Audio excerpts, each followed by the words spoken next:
welcome to the Newsfeed. All week we've brought you news and information about how Seattle has been preparing for the FIFA Men's World Cup. But will our region feel a long-term effect from the games? Venice Buhine has a story.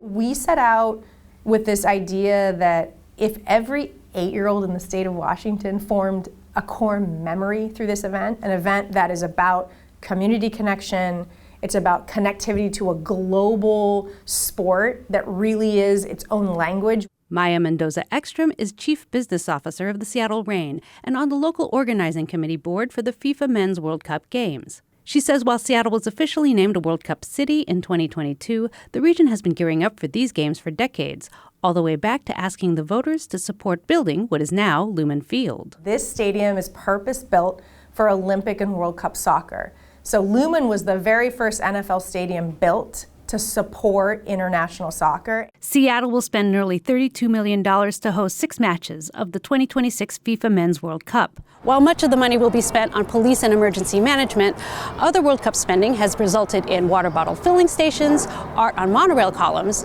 and public pitches, just like this one.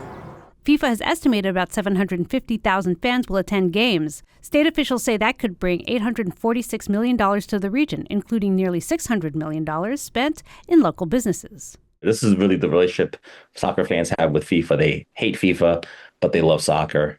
Journalist Clemente Lisi has written books and articles about the history of the World Cup and the impact on the games on their host cities. So basically, the cities are on the hook for a lot of expense with the promise that then they will make that money and then more. It doesn't always work out that way, though. Hotels in Seattle and across the country are seeing lower than expected hotel reservations, and international tourists have expressed worries about immigration enforcement. So these factors all together are contributing to a strange climate in terms of the organization and what's happening around it. Some local groups have expressed concern about the games and the impacts they might have on certain neighborhoods. The International Examiner has covered some of these concerns in the Chinatown International District. Chinatowns in North America are often located near stadiums, and they're often impacted negatively by being near stadiums, with people coming in to park their cars but not really spend time in the neighborhood or benefit it. But the paper has also reported that neighborhood groups have been working to make sure that the CID sees benefits from the event. Friends of Little Saigon, Chinatown ID Preservation Development Authority, Chinatown ID Business Improvement Area, who are working with small businesses to make sure their needs are met and their voices are heard.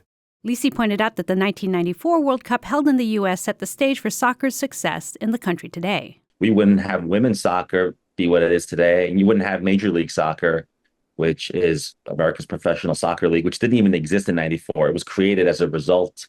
And Seattle is a big soccer city, and they have the Sounders, and it's very popular. They get 30, 40, 50,000 people to go to games. Mendoza-Ekstrom says a major benefit of hosting the games this year is putting Seattle on a global map as a destination not only for tourists, but for major events. Seattle becomes a place that can do this. Now, we don't have to do it every summer and all the time, but we become a sought-after place because of the community flavor, because people have such an incredible experience here, because it's not cookie cutter, because we are Seattle and we are Washington State.